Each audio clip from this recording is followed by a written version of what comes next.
feeling that? Oh, I know what you're saying, bro. I don't have a job, I never liked them. I just wanna play in the sunshine. They said I was wrong, but I know better. I live my life like I'm dying. Give me a chance, I'll do my best to kick and scream and dance. When winter comes, I'll turn around. Take me back to the sweet times, the hot nights. Everything is gonna be alright in the summertime. Baby, in the summertime. And even if I have to wait till next year, I don't care. All I know is I don't need you there in the summertime. Baby, in the summertime, that is where I'll be. Yes, it is. That is where I'll be. I can't complain. Well, welcome to the web show that I've been making pretty much since 2002 actually. Just travelling around with the home video camera and capturing the simplest idea I can, which is people's stories, whether you're in a car in New York City and, shooting an interview or on a plane. I mean, this guy, I found out worked for NASA. It's incredible just what happens when you go around the corner and you really have no idea. You sort of leave everything to chance and focus on people's stories, who they are, where they're from and how they live their dreams. And it's just awesome focusing on something completely positive. And when you got your camera, you just absolutely never know what can happen.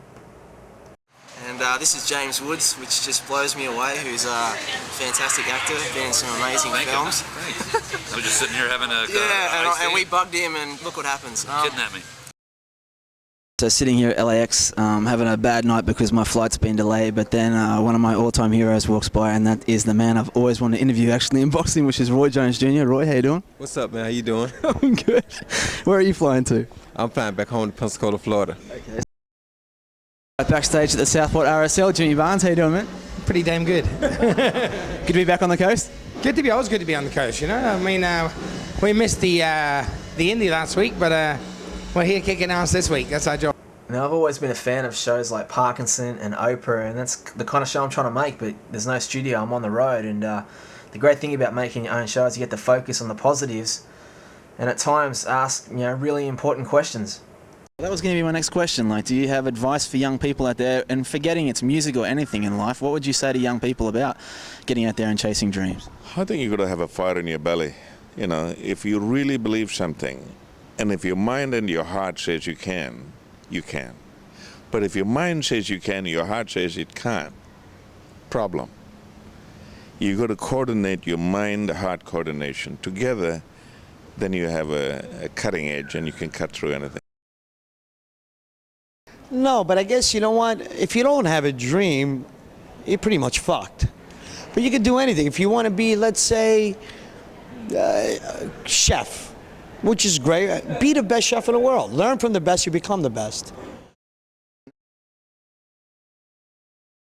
What would you say to young kids out there that have a dream of, they feel music like you did? Yeah.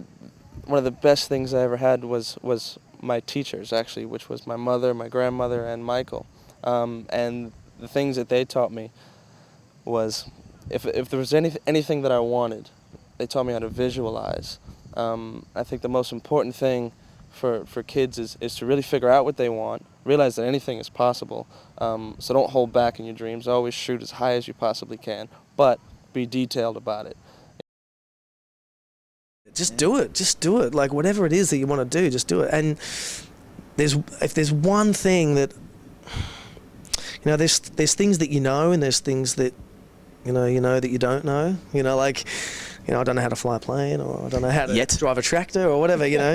But one thing that I'm completely just switched on to, and that is that anything is possible. You can really do anything. And I know it sounds so, I was just, but you know what I mean? Say that. No, it really is true. I mean, you just have to believe in what you're doing and just love it, and just within particularly what you've proved, that really anything's possible, right? Anything is possible. You should never let nobody give you boundaries. Only God should give you boundaries. Right.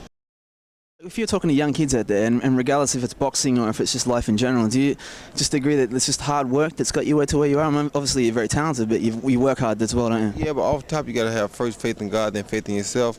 And if God bless you with the talent, then you got to take and work 5 times harder to get where you want to get, because there are going to be some low spots, there are going to be bad spots for you waiting already.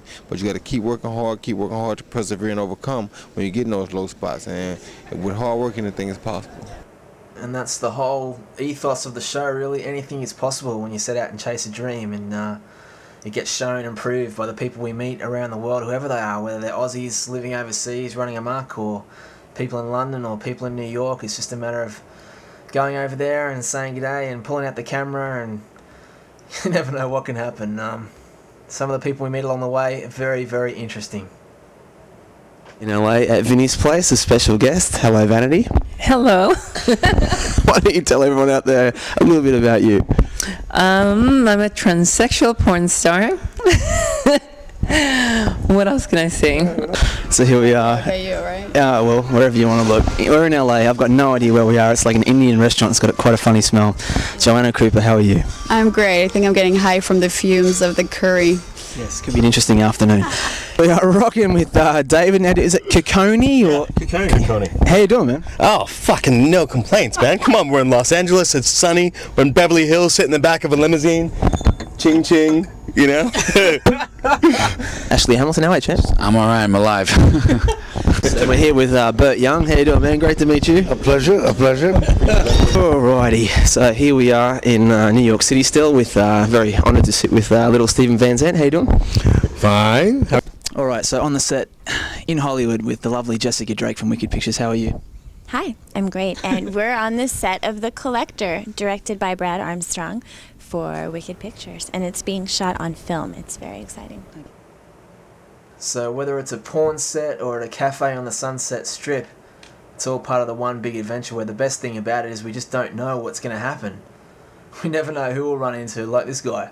But if I've got my handycam there, then at least I'm ready for it. I guess overall my favourite thing in life is to just be creating, and the best idea I have for sure is the web show. How did you get your sort of impulse to want to do this? Did you make films back in Australia? I've been writing scripts for the last couple of years pretty poorly. Smoked way too much pot and didn't focus on anything, so that'll do it. It's just been a matter of turning it around. So I started this idea as a magazine actually, called Edge magazine. Oh, cool. And but the actual logistics of putting it together and selling it, everyone was saying it's going to be impossible. So I thought, well, I'll just take the simplest way, which is myself and a camera, and make it as a TV show. I think it's a great idea. And if you make it about people, then it's the people that tell the stories. You know? Yeah, always. I feel blessed just asking. Always.